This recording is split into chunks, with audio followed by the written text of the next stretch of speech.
So you've been living now in Mud Lake for how long? 38 years here now. Yeah. Raised 4 children, one grandchild raising. Wow. It's I call it peaceful. I mean, I can look out my window here, as you can see. Here's the channel here. I mean, every now and then you see white partridges, or you might see a moose come out here. I mean, where else can you see that? It's a great life. I mean, it's what I was raised. I was raised in Port Hope Simpson, like I said, till I was 14, and then it was the same kind of lifestyle. Is what I got here. And when I moved from there, I was here. I spent 3 years in Lewisport, put myself through school, and then I came here. Yeah. What was it like? At the beginning, well, when I heard that they was letting water off up there, I said to my two boys, I said, we're going to get flooded. And they said, why? I said, because the ice has dropped where they was backing it up. And I said, and the lets it off is going to lift up the ice. The ice is not going to get time to melt, and it's going to break up the ice, and it's going to go out and jam the river. It's going to be too thick. And that's exactly what happened. So I was keeping an eye on it. And it came, when it was up, I kept checking it every half an hour out on my bank here. And then the last half an hour I checked it, I couldn't believe it. It came up over a foot in a half an hour and started coming over the bank. So I called Craig then, and I said, Craig, I said, call everybody on the island, and I'll call everybody up this way. And in the meantime, I'm going to get on the phone with search and rescue and everything, set it up for evacuation, right? So, and Craig said, because when I called, I said, Craig said, can't be coming over your bank, is it? I said, yes, Craig. And he said, I'm hearing something banging. He said, almost like on the side of my house, right? And I said, run out and see, is it coming in over your bank? And he was only gone a minute, he still had me on the phone. And then he come back in, and he said, watch, he said, it's in over my bank, he said, and the banging I hear is ice hitting the bridge. He said, hey. Yeah, and I said, well, you got to get out of there fast, right? Because it's coming in fast, right? So, and then they told me first he couldn't get the chopper till 6 o'clock in the morning or something. And I said, come on, this is search and rescue. I said, you can't wait till 6 o'clock in the morning, What time was this now, you think? This was around, I'd say probably around 1:45, somewhere around there, I think it was, something like that, between 12 and 1 anyway. I called my sister before that, up there, Gloria, and I said, I said, the water is rising fast, right? And she said, yeah, we noticed there before we went to bed. You went to bed early, right? And I said, no. I said, listen, I said, the water's coming up fast. But she just ignored it, and she forgot to hang up her phone, right? So when the water came in, I tried to call, and I was busy, so I saw the young fella up there, and he banged on the door. When Sean stepped in, he was sleeping on the couch. Sean was laid down sleeping on the couch, watching TV, and when he stepped out of the couch, he stepped in water in his house. And then I heard my sister bawling for me, right? And then I had to go up and lead her up here, right? Through the So water. walking through the water? Yeah. How far a walk is that? She's up there probably about 600 feet, 700 feet up, I guess. Yeah.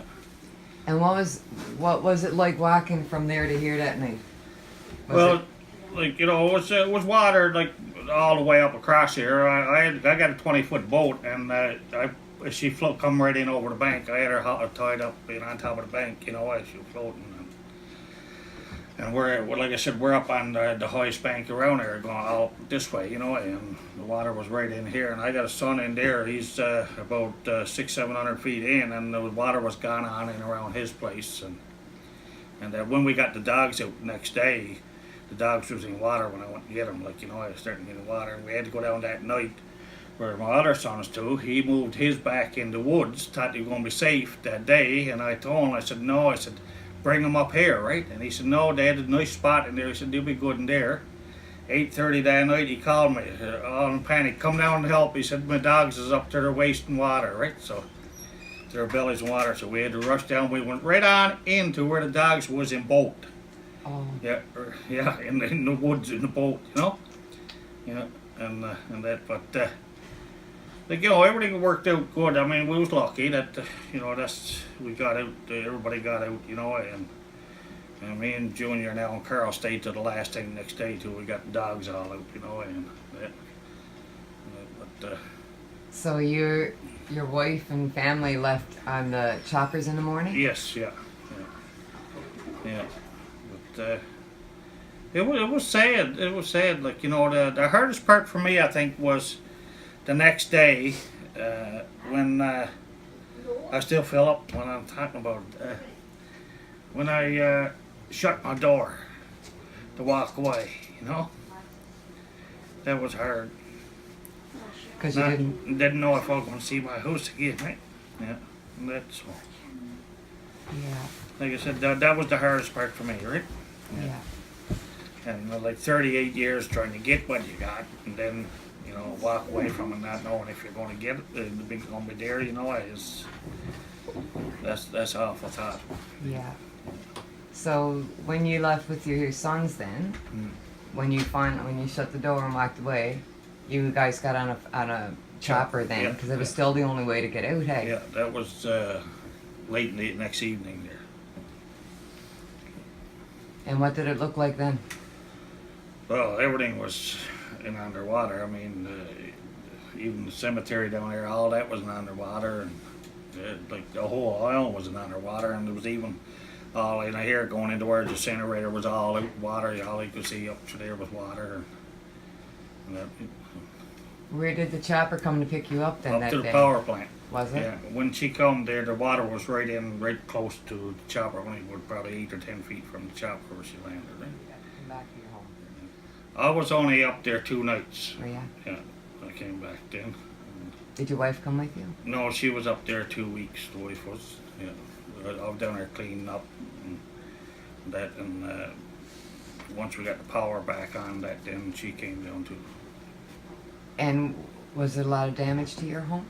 There was a lot. I had a lot in my basement, and my floor is still not right. It was all hove up and everything. Right, I still haven't got that done, but the basement was everything was ruined down there. They had got to be all tore out down there, and septic system all backed up in my basement and closed in. And I had 2 deep freezers down there, one full of berries, the other one full of meats, and all turned bottom up in the basement, and so we're pump, furnace, all that right down there. Tank, hot water tank. Yeah. So in your 38 years of living here, have you ever seen anything like that before? No, not here. No, I've seen it come up high, but not even close to that. Not even.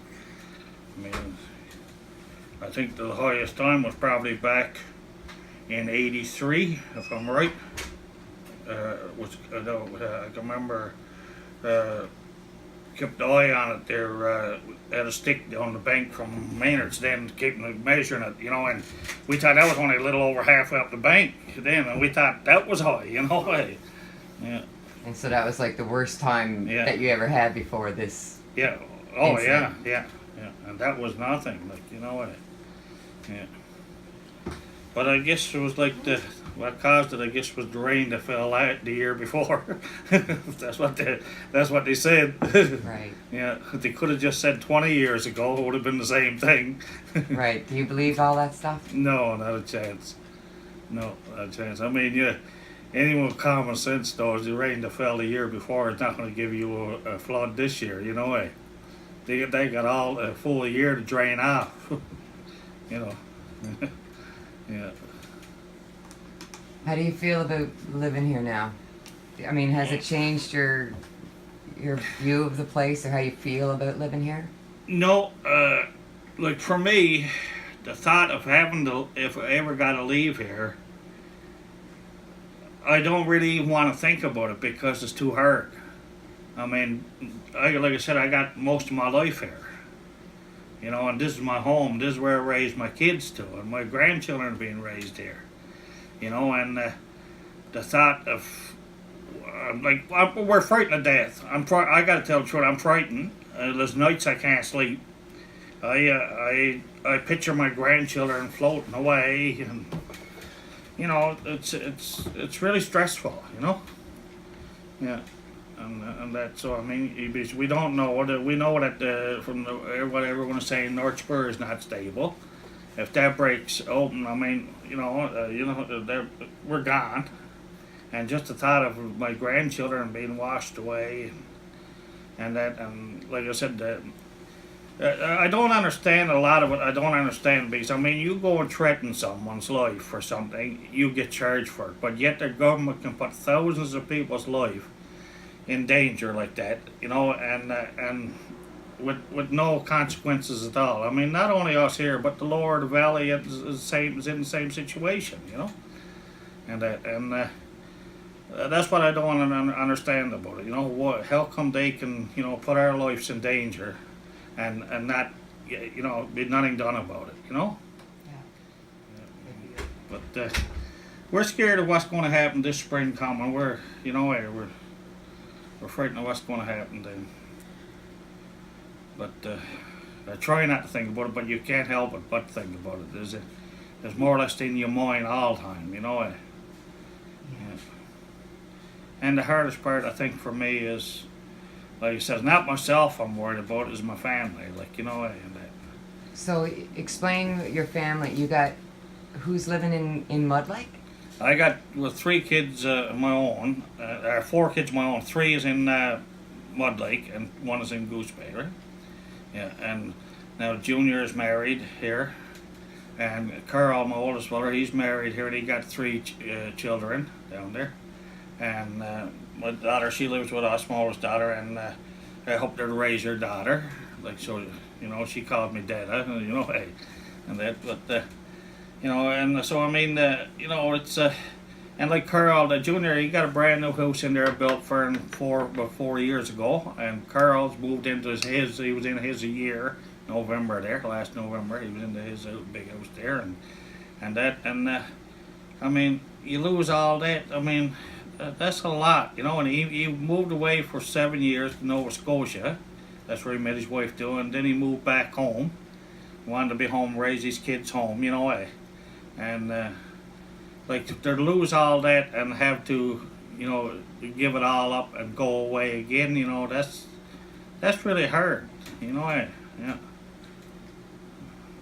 Like I said, like, you know, like there's nights that I can't sleep, like thinking about stuff like that, you know, and that. Yeah. Yeah, and even the thought of even moving away is hard enough, you know. Yes. But you know, the thought of if something happened real bad and losing them, you know, yeah. That's the biggest fear. That's of the all. biggest fear. Yeah. And, what I don't understand is, I mean, the people of Labrador didn't want this from the start, you know, and they went ahead and done it anyway, you know, so. And it's ruining everything that we stand for. Like, you know, it's not all of us live off the land or anything like that, but most of us do. I think probably 98% of us down here do. You know, and that, and you know, so I mean, all that's going to be contaminated, all the fish, everything. You know, I mean, if we want some meal of fish, if we want to, we can go down here to the bank and catch a meal of fish. You know, and that, but. That's all going to be ruined. That's all going to be gone, you know. And this is why, like Carl said too, he came home, he got his kids here, he wanted to raise them here the way he was raised, you know. And now, you know, this is all going to be gone. There's not going to be nothing. There's only going to be stories for him, you know. Yeah. Sad, eh? Yeah, it's sad. Yeah. I mean, Well, I don't know. I said sometimes I'm wondering if we're better off probably just separating and taking back what's ours, you know? Because, I mean, we know that the government, you know, is, we've been more or less shit on all of our lives anyway. And, you know, and now they're just trying to ruin us and trying to kill us, you know, trying to drown us and everything else. And they're not listening to what the people are telling them. Never did. So, like, you know, and I gotta honestly say, I'm very strong, you know, in my mind about like separation. You know, and because there's enough resources in Labrador to keep Labrador. I mean, you look at it, 90. If they take out 100%, we get back 5%. 95% we don't get back. We only get back 5% of the revenue. You know, from it. So I mean. You know, We can sustain ourselves, you know. And we wouldn't destroy it, huh? And we wouldn't destroy it. No, there's no way we destroy our land like that, right? Like I said, if we ever comes down to that, we gotta move. I don't know. Well, I certainly won't be moving to Goose Bay, you know, because someone said to me last fall, why didn't you, or last spring, why don't you move to Goose Bay? I said, look, I grew up in Port Hope Simpson. My backyard, there was nobody there. I said, the handiest place was Goose Bay. If you come right back in my backyard. I said, now I live in Mud Lake. I said, my backyard, I said, I don't know how many thousands of miles I can go in the woods, I said, before I come to a place, right? So I said, and you bring me up to Goose Bay and put me in a lot where I got to turn sideways to go between a house, almost, I said, it just will put me in jail and lock me up. Because I said, that's the way I'm going to feel. I'm going to be claustrophobic. I blocked in, so. Whatever comes down to that, I guess we said that we said 3 places we could move. That's out the bay to where my cabin is to, build out there, stay out there, or Riglet or Postville Bay, 1 and 2, move up Postville Bay. So, I hope you don't ever have to move. I hope I don't either, but I'm optimistic, so I'm hoping we're praying almost every day that we don't, Yeah. Because it's not only that. I mean, you got, we got our families in here, but not only that. This is where we got family down there in the graveyard. All of our family, great grandparents, the wife's great grandparents, and that is all down there. And like I got a brother down there, a cousin down there, and the wife got brother and sister down there, and that, So I mean, Hard to leave. it's hard to leave that, and the thought of getting flooded out and everything else, and it's hard. It's really hard. There's a lot to think about, But like I said, it almost seems like no matter what you do, they're not going to listen to you anyway. That's what it seems like. They got their mind made up, and but I guess it don't matter. I guess